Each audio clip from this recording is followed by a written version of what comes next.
Okay. Ang schedule po natin, 8:30.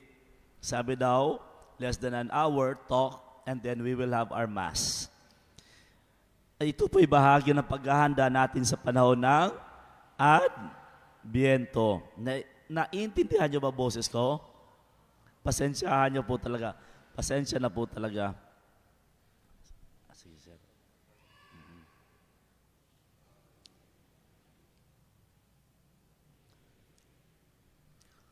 Nagsimula ang Advent natin last Sunday. Sige nga, paano nyo makikita na panahon na ng Advento sa loob ng simbahan?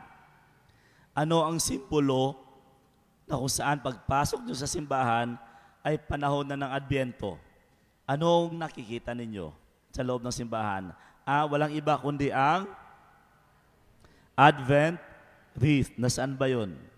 Ayun. Napakaganda na inyong Advent wreath. Sinusimbolo niyan, walang iba kundi ang 4 na kandila na ang ibig sabihin, 4 Sundays. Okay. Anong ibig sabihin ng Advent? Ibig sabihin yung pagdating. No, pagdating. Ang ipinagdiriwang natin sa panahon ng Advent is yung pagdating ni Kristo. Okay. Parang gumaganda yung boses ko Parang lumuluwag ng konti. Sister, salamat sa binigay mo. No? Naramdaman ko lang. Okay. Yung liturgical calendar o calendar ng simbahan, nagsisimula po sa panahon ng Advent. Kaya nung November 30, parang bagong taon yon sa simbahan. Ang pinakaunang event ay yung pagdiriwang ng pagdating ni Kristo. Kaya ang Advent ay paghahanda sa pagdating ni Kristo. Si Kristo ay darating sa December 25. Take note ito mga dates na to ay mga scheduling lamang, okay? Hindi po talaga actual December 25 pinanganak. But these are celebrations only. Okay? Malinaw po yan. So bilang bago mag-December 25, meron tayong 4 na linggo. 4 na linggo na ating paghahanda.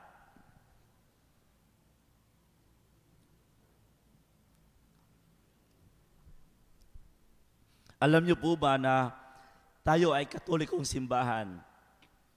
Alam niyo po ba na meron din tayo mga kasamahan o kapatid na Katoliko labas sa simbahang Latina? Kung napapansin ninyo, nakita niyo ba yung balita, si Pope Leo pumunta sa Lebanon? Tama? At nakita niyo yung ang tawag sa kanila ay patriarch. Yung kung si Pope Leo may ganyan lang ang ulo, sa kanila parang may airplane, no? Ang tawag doon, patriarch. Katoliko din sila. Kaso, sila ay tinatawag na Eastern. Tayo ay tinatawag na Western. Sorry. Bakit Western tayo? Sapagkat ang ating pinaka-pinuno ay si Pope Francis na nasa West, nasa Italy. Yung Eastern, ang kanilang pinaka-pinuno, saan ba yung East? Dito sa atin banda. Nasa Russia. Kaya maraming mga Eastern Catholics, kung napapansin nyo, mag-sign of the cross sila ng pakaliwa. Tayo, sign of the cross, pakanan. Tama? O, yan. Pasin mo, pag naglalaro ng yung mga basketballista, football, tennis, mag-sign of the cross sila pa ganun. Ang tawag doon, Eastern. Tayo ay Western. Ang paghahanda natin ay walang iba, tinatawag na incarnation. Kaya meron tayong 4 Sundays na paghahanda. Sa Western or Eastern, ang tawag sa kanila, 40 days of fasting. Okay? 40 days sila magpa-fast.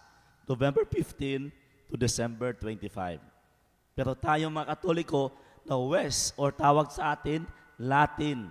Kung napapansin nyo, magsulat kayo ng inyong application. Anong sinusulat nyo pag religion? Roman Catholic. Sapagkat ang ating head ay nasa Roma.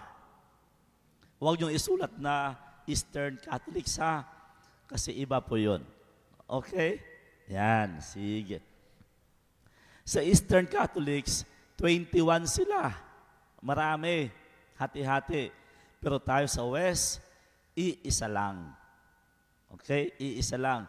Ang ating pinuno, walang iba kundi si Pope Leo. Ito yung celebrations natin, okay? 1. Ngayon bukas, pangalawa. 3rd, 4th, bago mag-Pasko. Okay? Yan. Bakit kulay violet? Sige nga, ano pang panahon ng simbahan saan tayo gumagamit ng kulay violet? Lent. Ibig sabihin, ang panahon ng Advent is also the time for what? Penance, fasting, or sacrifices. Kaya tatandaan natin, alam niyo po ba sa ibang bansa, natutuwa ako, ang Pasko nila ay talagang dito lang sa 25. Makita mo, ako'y nagkakaroon ng pagkakataong pumunta sa Germany, maglalagay lamang sila ng Christmas decor nung malapit-lapit na sa 25. Maririnig mo yung mga music, yung malapit na sa 25. Sa Pilipinas, September 1 pa lang, Pasko na. No? Kaya dito, minsan, nawawala yung aspeto ng paghahanda. Kasi bago magdiwang, dapat may paghahanda. Minsan, ito yung mali nating mga Pilipino. Mahilig tayong maghanda o mahilig tayong magdiwang. Nakulang naman sa paghahanda. Mahilig tayong mag-imbita. Nakulang ang handa. Ayun, galit tuloy. Umuwi na, umulan pa, instead ang kakantahin niya ay pang Sharon Cuneta, umuwi na lang siyang Aegis ang kanyang kinakanta.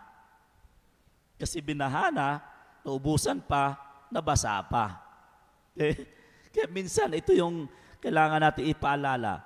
Tayong mga Pinoy, bago magdiwang ng Pasko, dapat bigyan natin ng halaga yung paghahanda. Sayang ang pagdiriwang kapag kulang sa paghahanda. Minsan tayo atat na magdiwang lagi. Sayaw dito, sayaw doon. Alam ko marami na kayong I don't know kung ilang Christmas party na naatinan. Baka simula last week mayroon ng Christmas party. Yung company lahat na lang. But the point is, what about yung paghahanda? At ito yung mensahe ko sa inyo. Sana bago dumating yung 25, huwag nyo kalimutan maghanda. Hindi lang physically, more importantly, about yourself. Nang sa gayon, yung kanyang pista ninyo, ang Pasko ay magsilbing isang mahalagang Pasko dahil puno ka sa paghahanda. Ang daming aspeto sa buhay, kulang sa paghahanda, atat na atat. Anong katapusan?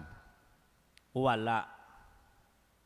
Nagpakasal bigla-bigla, kulang sa paghahanda. Hindi handa ang sarili. Saan natapos? Wala. Nagsimula ng business, excited na excited, okay, gastos dito, after a few months, saan napunta ang lahat? Sa wala. Matatapos na ang 2025, ang dami nating binuhos. Energy, lahat-lahat. Ang hiling ko lang, sana'y hindi ito mapunta sa wala.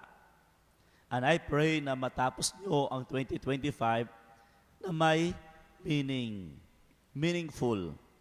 At meanings can only be achieved if you prepare. Kapag pinaghahandaan mo. Okay? Pasensya na sa boses ko ha. Minsan pumipiyok-piyok ng konti. Sister, first time ko talaga to.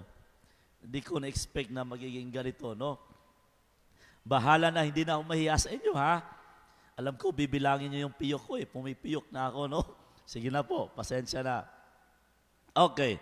Now, yan, symbols. Purple, violet, blue, Advent wreath. Yun. Ano ibig sabihin ng violet? Prayer, penance. Then rose, saan nyo nakikita yung rose? The third candle. Silipin nyo yung, nakita nyo ba yon? Kulay dilaw. Ay, rose. Ibig sabihin nun, joy. So ito lang. Sayang, ito lagi kong pinapaalala sa pag ako'y nagkakasal. Kumusta ang inyong paghahanda? Ang sagot, tiyan mo ito. Ano sabi ko? Sige na nga, ito na lang yung aking icebreaker, yung piyok ko, piyok. Ang sagot, Father, pagod na pagod. Oh, nakatulog ka ba kagabi? Father, wala po kaming tulog. Nakakalungkot. Minsan lang ikakasal. Once in a lifetime, hinihintay ang kasal. Kinasal? Dugyot na dugyot. Kasi kulang sa tulog. Kahit anong cover mo ng foundation sa mukha mo, pagpuyat ka, dugyot ka tignan. Sayang. Tama. Di ba? Sayang. Kaya minsan, nung nagmimisa na, nakapikit. Kasi kulang sa paghahanda. Kaya tuloy, yung kanyang kasal, hindi siya meaningful. Tama? Ayan. Kaya dapat, paghahandaan. Tulad nito, alam niyo po ba, ilang buwan to pinaghandaan ni Sister Ana Marie? Nako, last year pa pinaghandaan niya ito. Ganun siya kahanda. Yun nga lang, minsan, hindi natin hawak ang panahon. Kahit gaano o kahanda, minsan maging handa rin tayo sa mga unexpected na pagkakataon. Kaya mahalaga yung paghahanda. Tama? Okay. Halimbawa, yung pagpunta nyo dito, kayo ba'y naghanda? Yes or no? Okay. Well, physically nakikita ko kasi maganda yung mga itsura nyo. Yung iba, mabasa-basa pa yung buhok. Okay? Ibig sabihin, naligo. Siguro yung iba, pinunasan lang, no? Di bali po, hindi ko po halata. Mahalaga, naligo. Minsan, mapula-pula ang pisngi.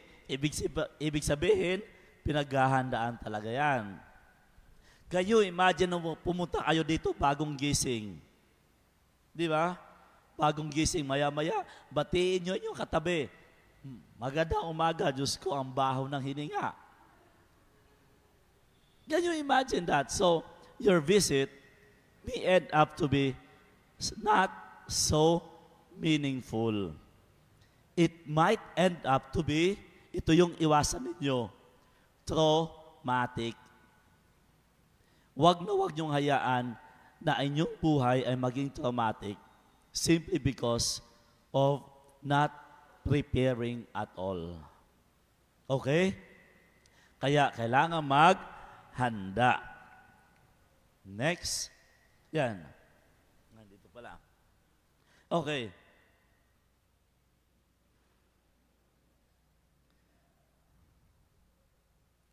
Ito yung aking invitation sa inyo. I only have 4 invitations. First, prepare, repent, discern, and pray. And this corresponds to the 4 Sundays. This corresponds to the 4 Gospels. Prepare, watchful. Repent, peacefully. Discern, joyfully. And pray, hopefully. At kung napapasin nyo sa mga pagbasa, lahat po ng pagbasa ay galing kay Propeta Isaías. Abangan nyo sa ibang bukas, sa first reading, lahat po ay galing sa mga wika ni Propeta Isaías. At lahat po ng tema ng Ebanghelyo ay tungkol sa tema ng pag-asa. So paano nga ba nagsimula ang lahat? Okay. Ito ay isang review lang ng buong Old Testament. Okay? Imagine, buong Biblia, pag-uusapan natin in few minutes only. Ganito po yan. Lahat nagsimula kay Adam and Eve. Sino-sino yung mga anak ni Adam and Eve?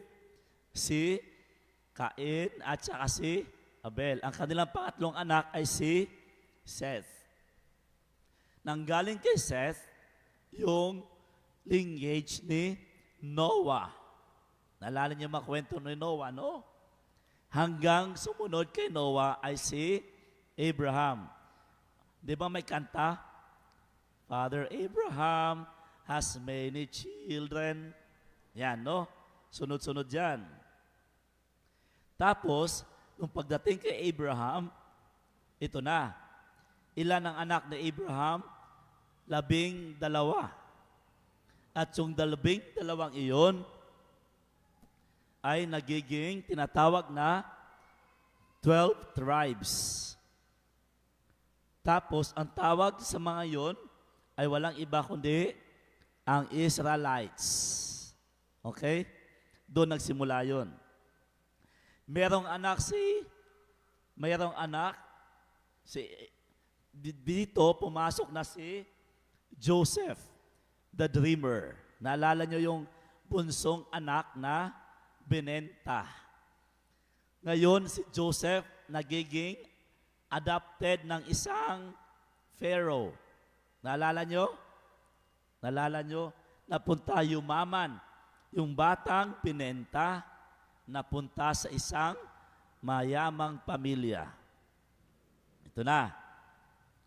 Pagkatapos nito, pumasok si Moises. Anong nangyari? Dahil si Joseph namatay. Nung namatay si Joseph, nalaman, bumalik yung galit sa mga Israelites. Ito na. Kaya naalala niyo yung kwento ni Moses, sila'y tumakas, umalis. At ang nag-leader nila ay si Joshua. Sino ang nakapasok sa Promised Land? Si Joshua. Next. Gusto ko lang ipakita sa inyo yung paano yung nabuo yung kwento. Ngayon, nung nasa Promised Land na sila, ano ibig sabihin ng Promised Land? May pagkain na, may tubig na, abundant na ang buhay. Okay? Ang naging leader nila ay ang mga tinatawag na judges. So, ibig sabihin, may 12 tribes. Kumbaga sa atin ngayon, mga barangay captain. Okay? Okay na, may leader na ang mga barangay captain. Ito na. Kaso, yung mga barangay captain, naging disobedient sa Diyos. Okay? Naging disobedient sila sa Diyos. Hindi na sila sumusunod. Kaya pumasok yung mga propeta. Dahil matigas na ang ulo ng mga tribo, pinadala ni Yahweh ang mga propeta. Sa north, sa south, si Elijah. Sa north, si Isaiah. Anong papel ng mga propeta? Dahil matigas ang ulo ng mga liderato, sila'y pinapaalala. O di ba? Parang sa atin lang ngayon, yung ating mga pinuno, medyo may katigasan ng ulo, o di sabihin natin naging sakim, lalapit ang mga propeta, pinapaalala sa kanila, "Huy, makinig kayo sa Diyos." Di ba? Parang sounds familiar, no? Sounds familiar. Ngayon, ito na sumunod. Itong pinakahari na si Ahaz, may war. Okay? May war. Invasions. So, kukunin yung promised land. Ang dami. Andyan pa si Herod. Sakim na sakim. Diba? Parang hindi po nababago sa sitwasyon natin ngayon. Kaya, pumapasok yung mga tuloy-tuloy yan. Tuloy-tuloy yung mga hanggang nung nag-away na nung matigas ang ulo, sinabi ni Propeta Isaiah na may ipapanganak na Mesiyas. At walang iba kundi si Kristo sa pamamagitan ng ating mahal na ina. Di ba? Ang bilis lang. So, ganun po yung kwento. Bakit pumasok? Noong unang panahon, nakikinig naman ang mga liderato. Abraham, Moises. Kaso, nung naghiwa-hiwalay na, hindi na sila nakikinig.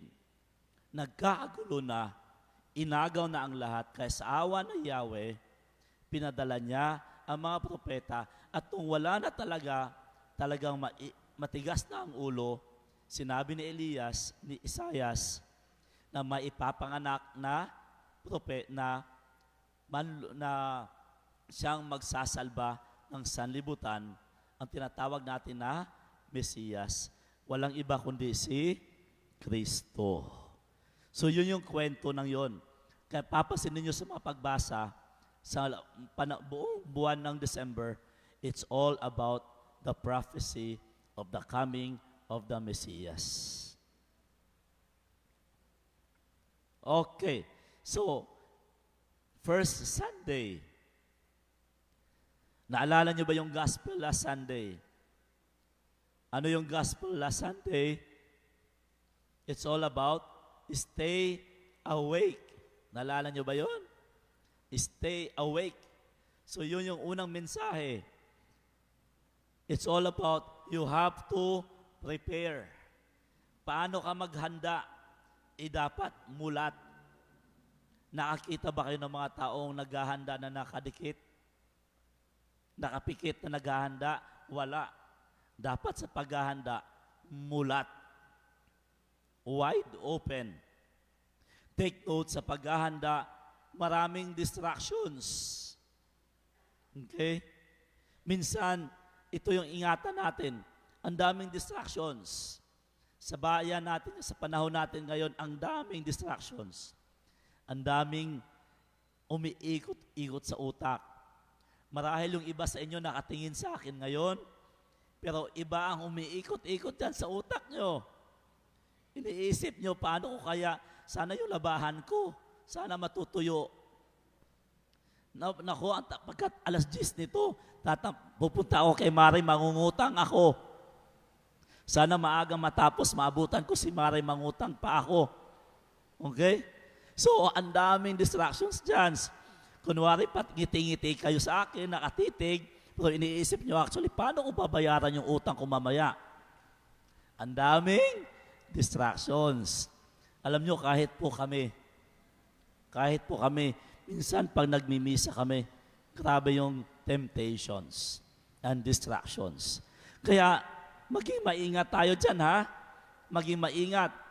Kasi kapag ikaw ay distracted, wala kang papupuntahan.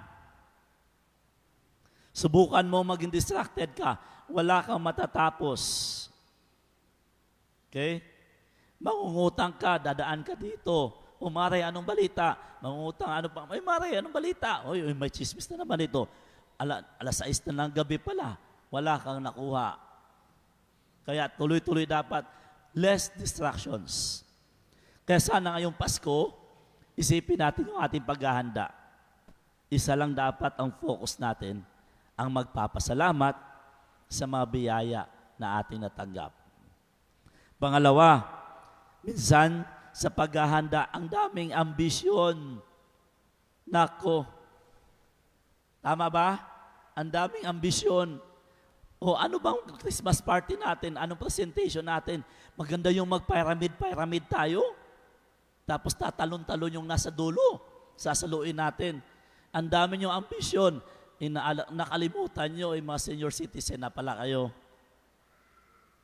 Ang daming ambisyon. Gusto ko 3 lechon. Wow! Gusto ko yung cake, sing tangkad ko. Wala ka naman palang budget. Ang daming ambisyon. Kaminsan sa paghahanda, dapat alam mo kung anong kaya mo. Ha? Kaya kung sakaling sa Pasko, kung yun lang yung budget nyo, wag na kayong mag-ambisyon. Kung nakita nyo yung kapitbahay nyo, ang dami ng Christmas lights, sa inyo isa lang talaga. Hayaan nyo na yan. Matatapos din yan pagdating ng January, pare-pareho din kayo, wala tayo lahat. Okay? Huwag tayo mag-ambisyon. Kasi, take note, kapag mag-ambisyon ka, masasaktan ka lang. Ayan. Kasi, masyadong mataas ang expectations. Gusto kasi, may raffle ngayon sa eskwelahan, na ambisyon ka talaga na ikaw mananalo ng electric fan. Ayun, ang napanalunan mo pala, consolation prize, yung maliit na fan lang, na galing lang sa kanto. 10 kayo, tigsa 10 kasi yun eh. Huwag masyadong mag-ambisyon. Dapat alam mo kung ano ang kakayahan mo. Kung may contest kayong costume party, huwag ka masyadong mag-ambisyon na pilitin mo na ikaw si, ano ba yung pangalan nung si Elsa? Elsa ng Frozen, no? Tama ba? Huwag mo nang ipilit na ikaw si Elsa. Laki-laki ng bilbil mo eh. No? Ang Elsa, pang-slim lang. Kung sakaling malaki ang bilbil mo, meron namang assistant si Elsa doon, di ba? Sino ba yon? Si Olaf, yan, pwede. Pagpasok mo po lang, palakpakan na agad, panalo na. Hindi na kailangan ng judge. Okay, huwag ka na mag-ambisyon. Sa paghahanda, mga kapatid, dapat alam mo kung sino ka. Alam mo kung ano ka, at alam mo kung anong kaya mo. Sa paghahanda, huwag maging immature. Ito yon. Ibig sabihin, immature. Hindi mo alam anong gagawin. Dapat alam mo at alamin mo ang dapat mong gagawin. Nakakalungkot yung mga batang immature, alam natin, no? Hindi dapat ganon. Marami kami sa seminaryo, pumapasok, minsan pinapalabas muna namin. Kasi napaka-immature pa. Hindi pa alam kung paano maglaba. Hindi alam paano maglinis ng kama. Okay? So dapat may sense of responsibility. Ibig sabihin, when you prepare, take note, your preparation must always be in line with God's plan. May plano ang Diyos sa inyo. Yun ang paghahandaan nyo. Lord, ano ba talaga ang plano mo sa akin? Ako tanggap ko na talaga. Kanina nabalita na, ang daming sinabi sa akin. Kung ang kulang na lang sabihin doon sa akin, Si Father Boyet ay still single. Ako tanggap ko na, single talaga ako. Kasi ito yung plano sa akin ng Diyos. Kaya dahil tanggap ko yung pagiging single ko, never been, alam nyo na yun. So, wala talaga. Minsan dati, alam mo na, ating na konti. Pero tinanggap ko yung plano ng Diyos sa akin. Kaya dahil this is in line with God's plan, masaya ako. Kasi ito yung plano ng Diyos sa akin. Kaya ako sa kama ko, ang kasama ko sa kama ko, napakagandang at mabango, malinis na unan. Kasi ako lang mag-isa. Tanggap ko sarili ko, masaya ako, at tuwang-tuwa ako sa unan ko.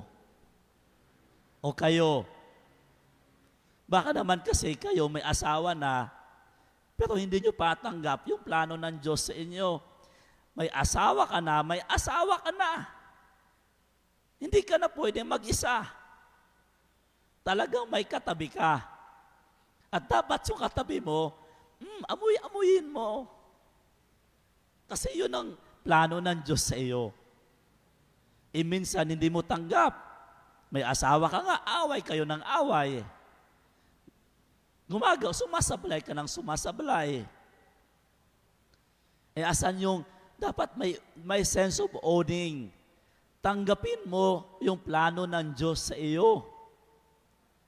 Tama? Kung yung ilong mo flat, tanggapin mo. Huwag mo hayaang patangusin yan. Mag-ingat ka, be careful with what you wish for. Baka paggising mo, singtangos yan ni Pinocchio. Pag yung kulay natin, tanggapin natin Pilipino tayo, hindi tayo AFAM. Minsan pinipilit talaga maghanap ng AFAM. Yung pinagtagpo sa iyo, talagang dyan lang. Di ba? Kailangan tanggapin natin ang plano ng Diyos sa atin. Okay? Kailangan nating pagdasal. Kaya ito kailangan nating gawin. Paano nyo malalaman yung plano ng Diyos? Kailangan ng mataimtim na dasal. Huwag tayo ura-urada. Huwag tayo bigla-bigla. Kailangan mataimtim ang dasal. Lord, ano po ba ang plano nyo sa akin? Sa pagdadasal, hindi dapat ikaw magsasalita lang, Lord, ito gusto ko, ito gusto ko. Dapat pakinggan mo ang gusto ng Diyos sa iyo. Iyon dapat, ha? Kapag nakikita mo ang gusto ng Diyos sa iyo, maging mas mapayapa ka. Okay? Alam mo sa buhay namin, this is not easy. Akala nyo ganun kadali? Hindi po ganun kadali. Ha? For us, it took us years. Pinag-iisipan kung ano talaga ang plano ng Diyos sa akin. Huwag lang tayong masyadong mechanical, ha? Halimbawa, paglabas mo, pagsakay ko ng jeep, kung sinong nakatabi ko mamaya, color pink, kakulay ng damit ko, siya na. Huwag namang ganun. Hindi ganun. Minsan naghahanap ng sign. Halimbawa, pagpupunta ako nag-iisip ako maging pare, ano ba talaga gagawin ko, punta ako doon. Pag may umiti sa akin na may kindat, ay, sign, siya na. Hindi po ganun. It takes time, ha? It takes time. Okay? So the first Sunday is all about you prepare. You have to prepare in accordance with God's plan. Hindi yung gusto mo. Okay? But you have to do your part. Ha? Do your part. Limbawa kung nakikita ng Diyos na talagang ang buhay mo ay ganito, paghandaan mo yung buhay mo. Tama? Okay? Paghandaan mo buhay mo.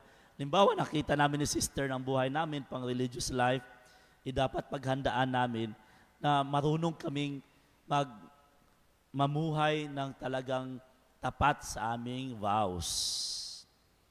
Ganon din kayo, inako nyo, magpakasal kayo, mag-asawa, sana talagang handaan yung maging tapat sa inyong pangako sa isa't isa.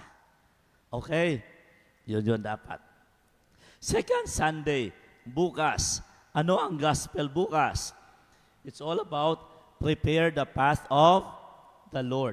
Sino ang naghanda sa pagdating ni Kristo? Sino? Sino yung propeta? Si San Juan, Saint John the Baptist. Siya yung naghanda. He prepares the way. Kaya ang gospel bukas, tungkol po kay Saint John.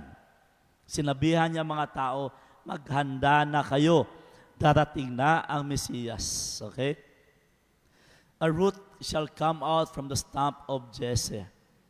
So sometimes sa paghahanda, may lumalabas yung kahinaan. Tama? Hindi perfecto eh. Lumalabas ang kahinaan. Meron pong kumakaway sa likod. Okay, may kumakaway sa likod. May kumakaway po ay. Si Lola? Naka-red? Okay lang yan. Okay, sige no? Okay. Minsan, sa paghahanda, may kahinaan. Okay? Kung nagkamali, anong sasabihin? Sorry. Minsan ganun eh. Naghahanda tayo. Trial and error. Minsan napagsabihan, anong sagot? Ayoko na, kayo na lang. O, di ba? Naghanda ka na action song para sa inyong contest. Sinerch mo talaga yung TikTok. Pag ganun dapat. Perfect na yung TikTok steps. Maya-maya sinabihan ka, Mare, masyadong masakit na yung balakang namin. Huwag na tayong mag-ganon-ganon. Abay nagalit. Sabi niya, o sige, kung ayaw nyo, kayo na lang. Hindi dapat. Dapat, kung nagkamali, say sorry. And then kung yun nga, sinasabi ko, we work together. Okay? Ask for help. Kaya lagi ako naghingi ng dasal. Please, ipagdasal niyo po ako. Hindi po ibig sabihin, porque pare ako, ay, perfecto na. Anong lagi kong hinihiling? Please, include me in your prayers. Okay? Hindi ka si Darna. Hindi ka Superman na kayang-kaya mo ang lahat. Mas maganda kapag sabay-sabay at tulong-tulong. Pansinin nyo yan sa inyong Christmas party. Pag isa lang ang nag-practice, yung ibang dancer nakasimangot. Di ba? Naka-costume nga ng Santa Claus. Nakasimangot. Kasi hindi niya nagustuhan yung steps. Pero kapag kayo lahat nag-decide ng maayos, maganda, masaya, at kitang sabay-sabay pa. Okay. And then, of course, don't forget to say, thank you. Okay? So the message for this second Sunday is you repent. Sabi ni Saint John the Baptist, maghanda kayo. Paano? Sa pagbabago. Kaya mga kapatid, isang magandang invitasyon po sa panahong Adbyento ay ang mangumpisal. If you have time, sana'y makapagkumpisal kayo nang sa gayon ay mas maging mapayapa ang mga puso natin. If you have offended someone, nasaktan nyo ang kapwa nyo, maybe this is the best time to say sorry and be reconciled. Mamili ka. Maging mapayapa ang kalooban mo o bit mo pa rin yung tampo. Okay? Third Sunday, 14. The Gospel from St. Matthew. It talks about Jesus. Kinulong si Saint John the Baptist. Ngayon, habang nasa kulungan si Saint John the Baptist, naririnig niya ang mga miracles. Kaya inutusan niya ang kanyang mga apostoles, tanungin mo nga siya ba ang Mesiyas? Ito na, sa paghahanap, minsan maging maingat. Ano ang iyong hinahanap? Ano ba ang hinahanap mo? What do you want for this Christmas? Minsan maging maingat kasi baka masyado tayong materialistic. Kaya Christmas is a time for sharing. Kaya check po yun yung mga kabinet ha. Baka punong-puno na po yun yung kabinet. Kung sa tingin nyo wala na yan, sana'y ibahagi nyo sa nangangailangan. Ano bang hanap nyo? Ano bang hiling nyo? Yung mapayapang kalooban? O mag-expect ka ng masyadong material na bagay? Ano ba ang hinahanap mo tulad ng paghahanap ni San Juan Bautista? Minsan masyado tayong concerned sa externalities. Ito yung sakit ng mga Pinoy. Sakit ng mga Pinoy. Naalala ko, nung doon sa Roma, minsan may makakilala kami, pag winter season, nako, alam nyo naman, Italian, no? Pag Italy, fashion talaga. Pag winter season, makita mo yung mga jacket, pagandahan ng jacket, at talagang may balahibo pa yan. Lahat. Yun pala, utang lang pala lahat. Kaya maging masyadong maingat tayo. Okay? At higit sa lahat, more than anything else, sana ang hahanapin natin ay ang kapayapaan. Kaya, the invitation is you discern, pag-isipan.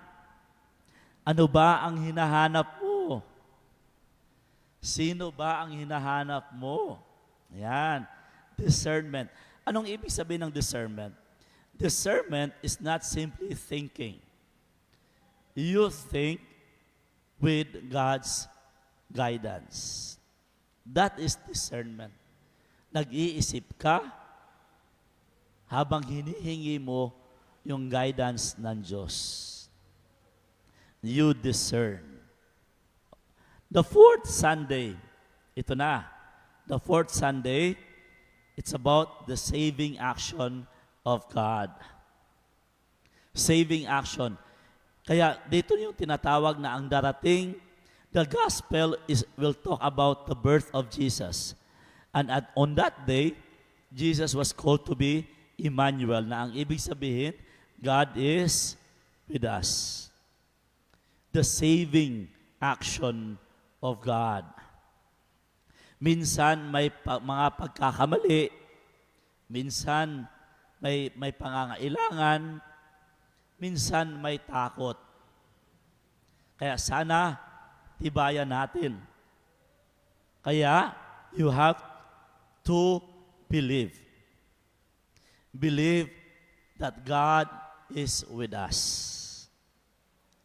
Kaya maging maingat lang. Alam nyo, ganun lang yan, no? Minsan, nagdadasal tayo sa Diyos. Bakit hanggang ngayon wala pa rin? Minsan, ang dami nating dasal, lahat nagbago na ako. Naging matino na ako. Kaso wala pa rin. Kaya minsan, nanghihinaan tayo ng loob. Buti pa yung kapitbahay namin. Nag-iisa na nga lang yung baboy namin, namatay pa. Pang Pasko yun. Buti pa yung kapitbahay namin, nanganak pa ng marami ang kanilang baboy. Yung tipong feeling mo, walang-wala ka. Feeling mo, nakakaawa ka. Feeling mo, nasa baba ka. Pero mga kapatid, I'm telling you, please, keep going. May pangako ang Diyos. Sige lang. Sige lang. Manatili ka lang tapat. Manatili ka lang totoo. Manatili ka lang mabuti. May pangako ang Diyos. At kapag ang Diyos magbibigay panghabang buhay, yung nakikita nyo sa inyong kapwa, sa kapitbahay ninyo na minsan, alam mo, hindi kaaya-aya, galing sa masama, galing sa kasakiman o pandaraya, I'm telling you, mawawala din yan bigla-bigla. Pero kapag ang biyaya galing sa Diyos, dahil tayo ay tapat, mabuti, at totoo sa Kanya, panghabang buhay ang ipagkakaloob niya sa inyo. Kaya sige lang. Alam ko, ang dami niyong iniisip ngayon, Lord, 25 days na lang, paano ko babayaran yung utang ko? Sige lang. Lord, nakakasakit sa damdamin. Parang ako na nga itong nagparaya, ako pa naging masama. Lord, pinatawad ko na ang asawa ko ilang beses na hindi pa rin nagbabago. Pero kapag mananatili kang maawain, mapagpatawad, magpakumbaba, at tapat sa Diyos, I'm telling you, God fulfills. Nakikita yan ng Diyos at alam niya ng Diyos because He is with us. Again, these are the 4 invitations corresponding to the 4 Sundays. The first one is you, ano yung una? You prepare. The second is you repent. The third is you discern. And the fourth one is you believe. Ito lang yung baon ko sa inyo at sana'y maging makahulugan ang inyong Pasko. Prepare, repent, discern, and believe. Ulitin nga natin. Prepare. Okay, gawin nyo. I. Okay? I prepare. 1, 2, 3, go. Second. Third. And sige lang, sige lang, sige lang. God fulfills. Because He is the Emmanuel, He is with us. May pagsubok man, may problema man, minsan emotional tayo, minsan hindi natin alam paano. Sige lang, nandyan ang Diyos. At yan ang tunay na diwa ng Pasko. Pinapaalala sa atin na kasama natin ang Diyos. Huwag na tayo maghanap ng iba. Huwag na tayo masyadong materialistic. Nandyan ang Diyos. Ang Diyos sapat na. Maligayang Pasko po sa inyong lahat. Pasensya na po sa boses ko. Sige lang, kahit isa lang makuha nyo, masaya na ako, sapat na po. Salamat po.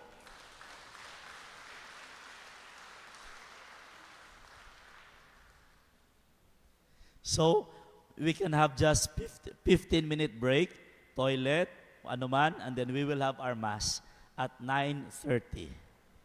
Saka na po tayo mag-snacks, ha?